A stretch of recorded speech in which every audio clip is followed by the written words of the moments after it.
Salam damai sejahtera bagi umat GKI Perumahan Citra 1 dan bagi saudara semua dimanapun saudara berada. Kiranya Tuhan senantiasa memberkati hidup kita bersama. Saya Penatua Linda, kali ini akan membawakan renungan singkat bagi kita semua. Tema renungan kita hari ini adalah tinggal dalam Yesus. Ayat pengantar diambil dari Yohanes 15 ayat 4. Tinggallah di dalam aku dan aku di dalam kamu. Sama seperti carang tidak dapat berbuah dari dirinya sendiri kalau ia tidak tinggal pada pokok anggur. Demikian juga kamu tidak berbuah jikalau kamu tidak tinggal di dalam aku. Lagu dalam Kidung Jemaat 356 yang berjudul Tinggallah dalam Yesus cukup familiar di telinga kita. Tak sedikit dari kita sudah menghafalnya di luar kepala. Namun pertanyaannya, apakah kita memaknai setiap syair dalam lagu ini? Syair ini sederhana, tetapi merangkum inti kehidupan murid Kristus, yaitu tinggal, belajar, taat, dan bergantung sepenuhnya.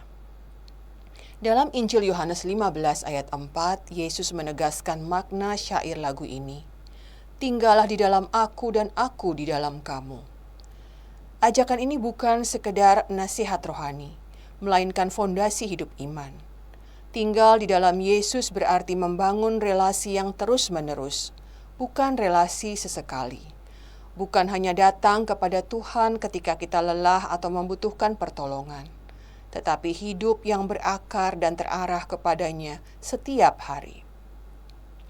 Syair lagu ini juga berkata, belajarlah firman Tuhan, taat kepadanya. Tinggal di dalam Yesus tidak mungkin dilepaskan dari relasi dengan firman. Firman Tuhan bukan hanya untuk dibaca, tetapi menjadi ruang kita berjumpa dan berelasi dengan Kristus yang hidup. Melalui firman kita belajar memahami kehendak Tuhan dan membuka diri untuk dibentuk olehnya. Ketaatan yang lahir dari proses ini bukanlah ketaatan yang terpaksa, melainkan respons kasih dari seorang murid kepada gurunya. Selanjutnya lagu ini mengajak kita untuk andalkan kuasanya. Disinilah kita diingatkan bahwa hidup beriman bukan soal mengandalkan kekuatan rohani diri sendiri. Tidak jarang kita memilih untuk mengandalkan kekuatan diri, bekal pengalaman, kecakapan pribadi, dan perencanaan kita sendiri. Namun Yesus memakai gambaran pokok anggur dan ranting untuk menegaskan bahwa sumber kehidupan tidak pernah ada pada ranting. Ranting hanya hidup sejauh ia melekat. Ketika ia terhubung, kehidupan mengalir. Ketika ia terlepas, ia perlahan mengering. Kalimat terakhir, dialah pokok yang benar, kitalah rantingnya. Menempatkan kita pada posisi yang jujur di hadapan Tuhan. Kita bukan pusat kehidupan. Kristuslah sumbernya. Hidup bukan berasal dari kita sendiri. Kita hidup karena menerima kehidupan yang dianugerahkannya. Kesadaran ini menolong kita keluar dari tekanan untuk selalu merasa bisa dan kuat. Panggilan yang Tuhan kehendaki adalah kita tetap setia tinggal di dalam Dia. Refleksi melalui syair lagu yang kita renungkan hari ini mengajak kita untuk bertanya pada diri sendiri. Apakah hidup iman kita masih melekat pada Kristus?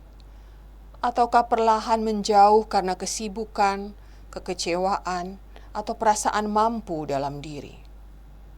Tinggal di dalam Yesus adalah keputusan yang perlu diperbarui setiap hari, melalui doa yang jujur, firman yang direnungkan, dan ketaatan dalam hal-hal sederhana.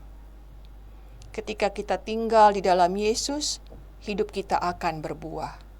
Buah itu nyata melalui kasih yang bertumbuh, kesabaran yang semakin matang, kesetiaan yang teruji dalam proses, dan pengharapan yang tidak padam. Melalui hidup yang demikianlah Allah dimuliakan. Demikian renungan bagi kita semua. Kiranya melalui renungan ini, kita diingatkan untuk terus menjadi pribadi-pribadi yang tekun dan setia melakukan kehendak-Nya. Sampai jumpa pada renungan singkat digital Majelis Jemaat berikutnya. Tuhan Yesus memberkati.